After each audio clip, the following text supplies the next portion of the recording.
We look forward to hearing what Wayne has to say, and you can tell any stories you want to, Wayne. But we're going to have Janet come and give us a poem, and then Loretta is going to be singing for us. I'd like to do a veteran's prayer this morning. Proud of our nation, they answered her call, defending the freedom and safety of all. On land or on sea, or in jets high above, they went out of duty and honor and love. But however they served, Lord, wherever they went, bless them and help them to know what it meant. And help us to thank them on Veterans Day, for we owe them far more than we could ever say.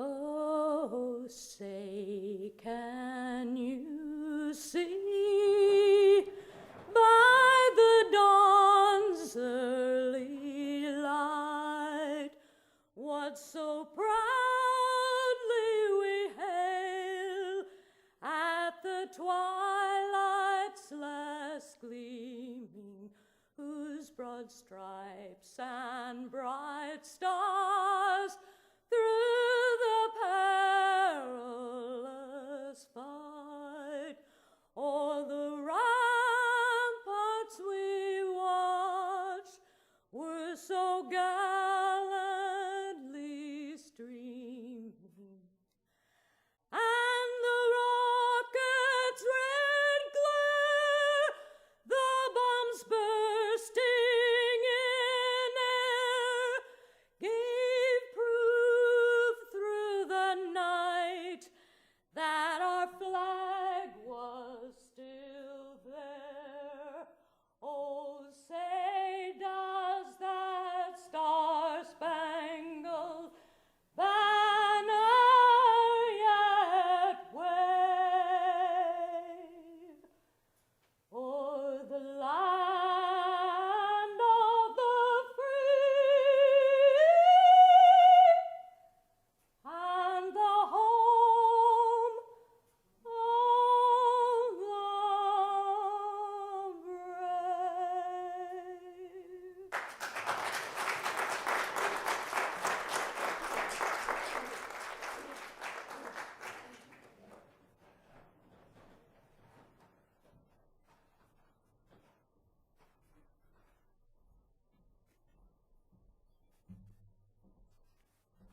Well, first of all, I want to thank Pastor John for that sterling introduction. I got to tell you, he about drowned me in the Gulf. But it worked out, and I'm happy it happened. I always like to have a little anecdotal conversation and talk about something that's enjoyable before we get into the meat of today's subject. And one of them is something, and I'm going to use Phil because he's our farmer. Phil told me the other day that his neighbor was a farmer, and his neighbor said, boy, this year I built such a scarecrow that the crows don't even come near my corn. And Phil said, nah, that ain't nothing. He said, I built one that's so scary, not only have they not come near it, they brought back what they took last year. Got you.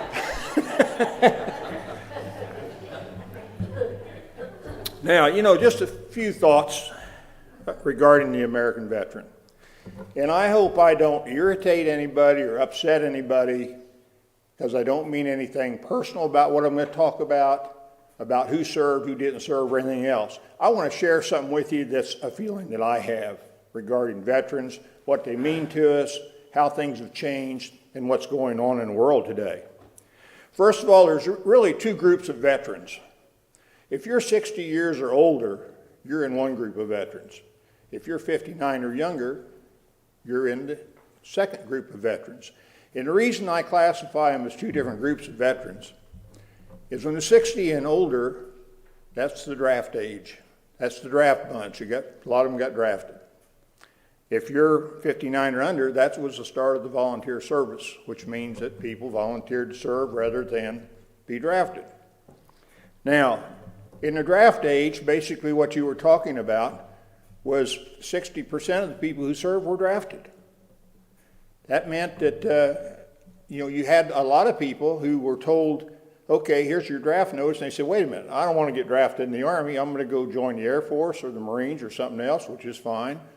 Or in some cases, these are people who just volunteered before they ever were drafted. But there was a lot of draftees, and it made a difference in how people lived their lives after they were drafted. Now, in the younger age today, we have very few people who are serving because we're looking at volunteers. And they are serving, but they enter good soldiers and sailors and airmen and Marines. I'm not taking anything away from any of them. But they're there for one reason. They're there for either a lot of money for education, or they're there for a lot of money, period, because it pays very well. I know when I enlisted during the draft period, but when I was a private, I made $100 a month, and I got 3 hot meals and a cot. That was it. I lived in an open bay barracks with 30 people, double bunked. Today, a young private's making between $20,000 and $25,000 a year. He lives in almost a motel-type complex. He doesn't pull KP because he has a central mess where they go and eat and civilians run it. It's just a different environment. This isn't taken away from the fact that they're serving. I'm just saying it's a different environment. Citizen soldiers, that's what I call the draftee army. Citizen soldiers went because it was an obligation. They were drafted. A lot of them didn't want to go. Certainly none of them wanted to go to war, but a lot of them went. And they went because they knew it was their duty. It was their responsibility. And it recognized a broad scope of American people. It wasn't just certain groups of people. It took away from every family in America. Now today, with what we have, our paid army, or our professional paid army, professional paid service, I should say, you have very few people who serve. A lot of families know no one who are serving or who has served, and it's a different environment. Now, I refer to our paid army. I kind of look back at the Roman Empire. It used to be all citizens in the Roman Empire. When it came time to defend the country, they stood up. Then eventually the Romans decided, well, wait a minute, we're too prosperous, we don't need to do this, let's hire mercenaries. So they went to a paid service. And you know what the end results of that was. People lose interest in their country. They lose interest in the Constitution. They lose interest in what's right and what's wrong because they get indoctrinated in something totally different. The cost of the all-volunteer service today is bankrupting us. When you have a senior NCO that's making $80,000, $85,000 a year, and you have captains that are making $80,000 a year, how many people do you know working in a factory make that kind of money? It's bankrupting us. This goes right on the tail of why we're paying $35 million for a jet airplane called the F-35 that can't carry a gun, and yet it's a fighter. We can buy F-16s all day long for $5 million a copy. And why the Air Force now is saying we got to have a new bomber. They want to buy a new gazillion-dollar bomber. They're still flying the B-52s that were 1950 era, and it's still doing the job. We got the B-1 and the B-2 that cost millions of dollars that nobody even hear about, but we got to have a new one. It's just the times that have changed, and it's bad. Fortunately, a lot of the young people who are joining the military today, when they get in there, the first thing that happens is they start getting a drumbeat. They get a drumbeat about several things. One thing that the military is doing, they're driving Christianity out of the service. Just like our government is trying to drive Christianity out of America. They're making you a second-rate citizen as a Christian. We have a situation today where young men go in, young men, young women go into service. They're indoctrinated. Just think about how the communists indoctrinated people in Joseph Stalin's time, how the Chinese done it, how the Germans done it. You start with the youth. You start telling them how the Constitution doesn't matter anymore. It's old. It's ancient. We need to do away with it. We need to rewrite it. It's not right. And that's happening. It's happening in our services today. You know, when you ask yourself, well, how does something like this come about? And you say, well, I'll tell you what I think. We have greedy politicians, greedy, corrupt politicians. We have greedy, corrupt military leaders in a very uninformed American public. For example, World War II, we had 18 million people in arms.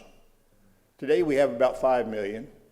And there are more admirals and generals serving on active duty today than there was in World War II. Now, how do you explain that, other than the bloating of the bureaucracy so that some people make a lot more than others?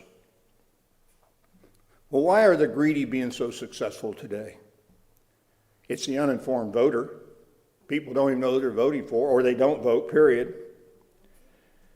Stop and think about our Secretary of State, our recent, not our current one, our past Secretary of State, who stood in front of Congress, and they said, well, what about these 4 Americans that were killed in Benghazi? Our ambassador was killed in Benghazi. And this person had the nerve to sit there and say, well, what difference does it make? Well, I'll tell you, it would make a difference if it was my child. It would make a difference if it was her child. But she don't care, or she didn't care, because it didn't involve her.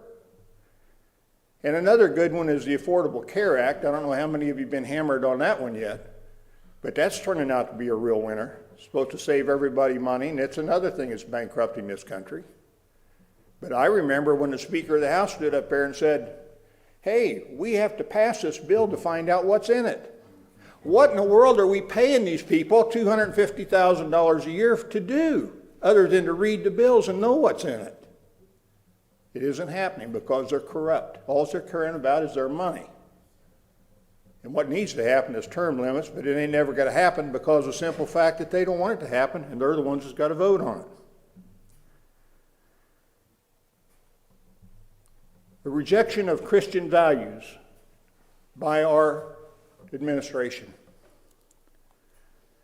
The rejection of our Constitution by our leaders. The wholesale rejection of law. They cherry pick laws. They don't just, if it's you or me, we'd go, let's take, for example, General Petraeus. They darn near put him in jail because he had a folder at home and had some material in it. If it was you and me, we'd be in jail. And you got other people who blatantly break the law, and the Justice Department won't even prosecute. It's sad. It's really sad. The lack of common respect for each other, the lack of respect to just common well-being of caring for each other.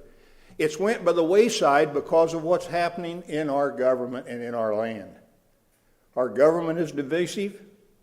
They pit one group against another, and they wonder why people go crazy.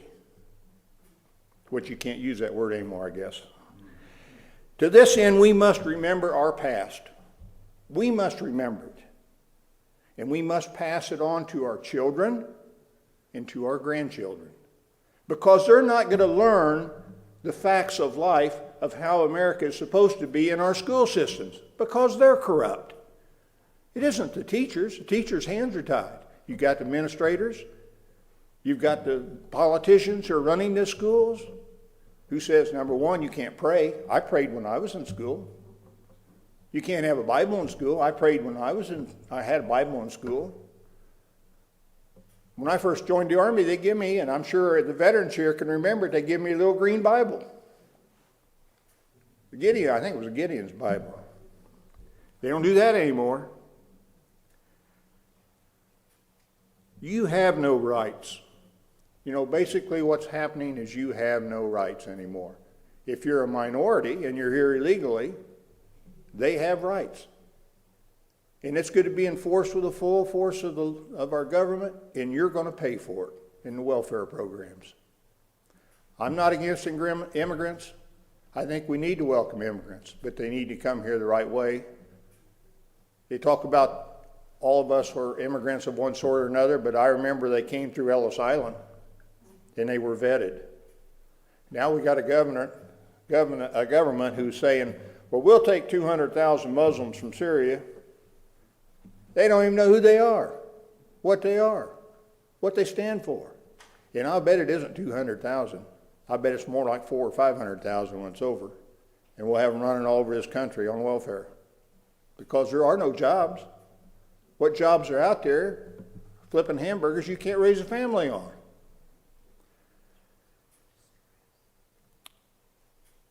You know, we have no borders. We have 50 states, but we have no borders. We don't have a nation anymore because we don't control our borders. We pay for 45,000 federal Border Patrol agents. They're helping those immigrants come into this country. They're not stopping them. They're supposed to protect the borders. But you're paying for it. We welcome illegals and pay their way with social welfare programs. While Americans are standing down at the Salvation Army trying to get a meal. Something's wrong with that picture. Whose fault is this? Who let this happen? Why do we have incompetent, corrupt leaders who do not obey our laws? They laugh at our Constitution. They only select to enforce what they want to enforce. And we got courts. God, I don't even want to start on some of these judges that we have in the federal system. You know, they don't dispense justice. They write law. Look what happened in California. The people out there band together, had a referendum and said, hey, we believe a marriage is between a man and a wife. One federal judge says, oh, none of you people in California know what you're talking about. I strike that down. And he gets away with it. Why do we have people like that in office? Why are they still there? Well, look no further. Because I know what the answer is. We are the cause.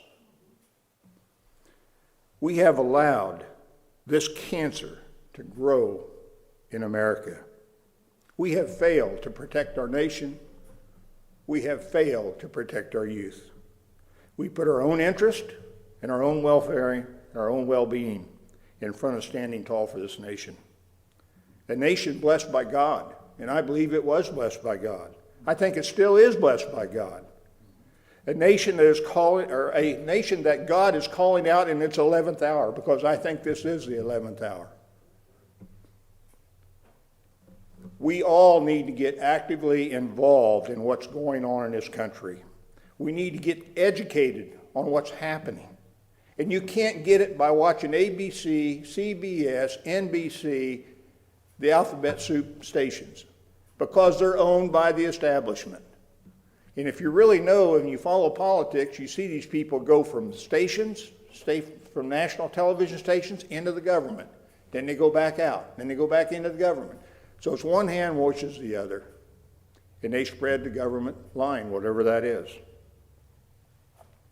Look at our education system, how that's been stolen.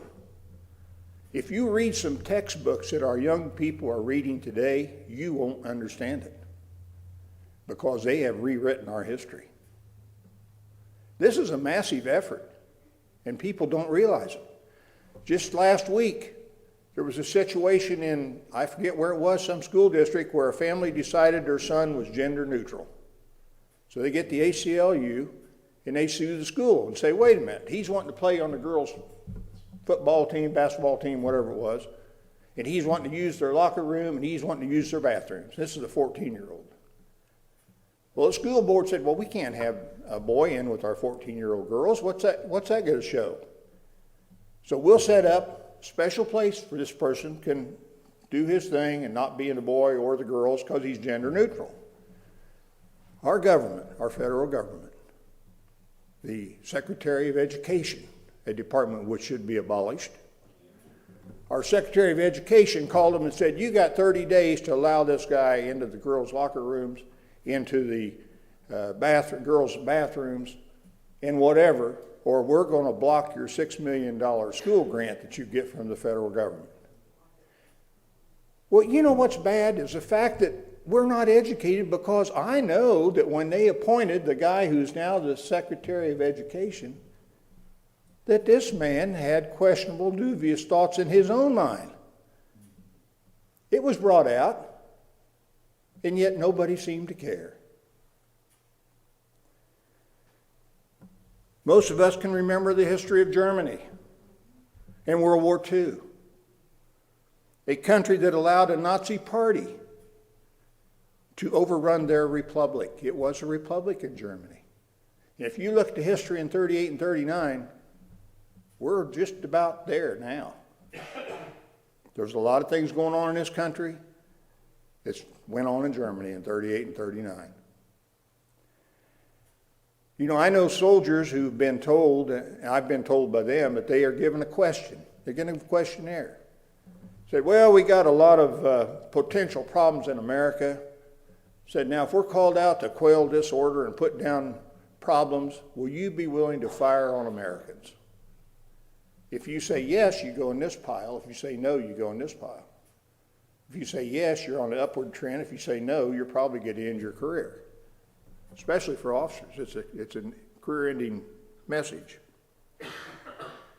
Well, going back to our veterans, I think our veterans may be our last hope to defend this nation. They're trained. They may be old like me, but they still know how to shoot a rifle or a pistol.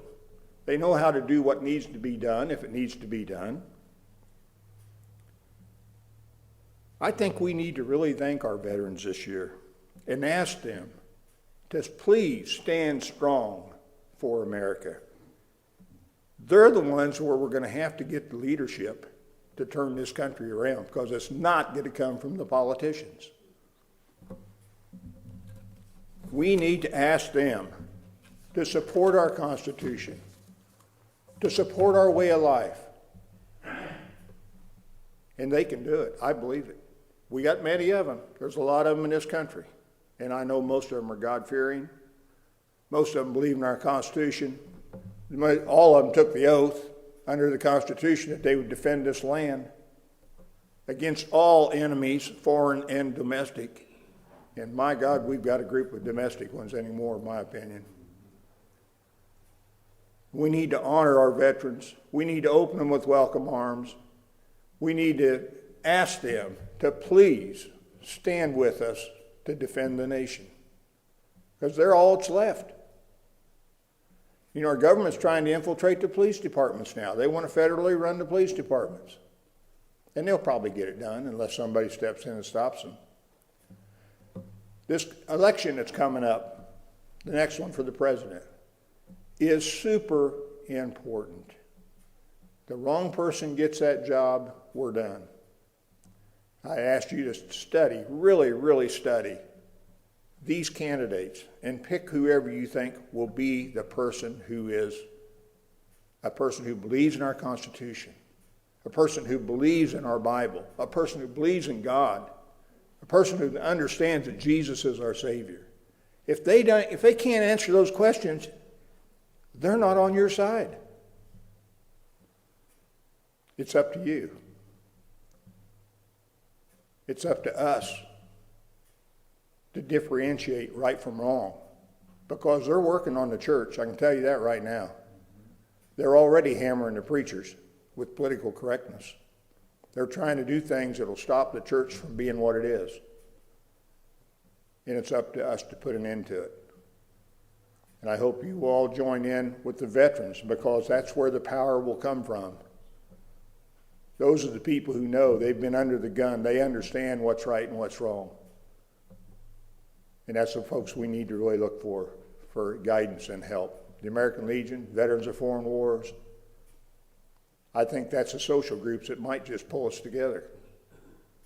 And the churches need to pull together. I don't care if you're a Catholic, a Baptist, a Presbyterian, a Christian, whatever. If you believe in God and you know that Jesus Christ is our Savior, what difference does it make? The rest of it's man-made rules. You know, you got to spit 3 times and shake your hand once or whatever. That doesn't matter. What matters, are you a Christian? Do you believe? We need to band together we need to band together, we're going to sink together. Well, I hope you don't tar and feather me for what I've had to say, but I wanted to say it for a long time, and I feel it in my heart. I really do. And at this time, I would like to ask you to stand, and I'll ask David to play taps in honor of the veterans who have departed our land.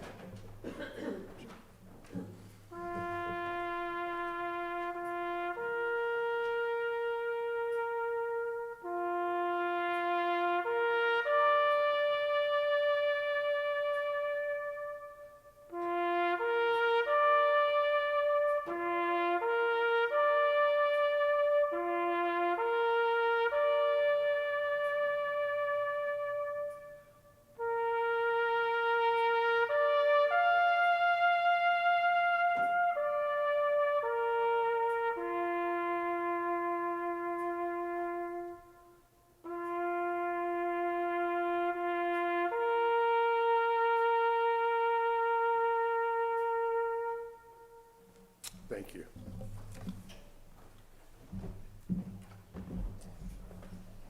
You all may be seated for just a moment. We're going to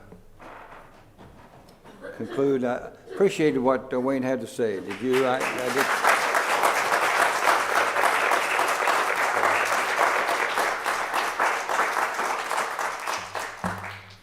And we certainly didn't restrict him in anything that he wanted to say.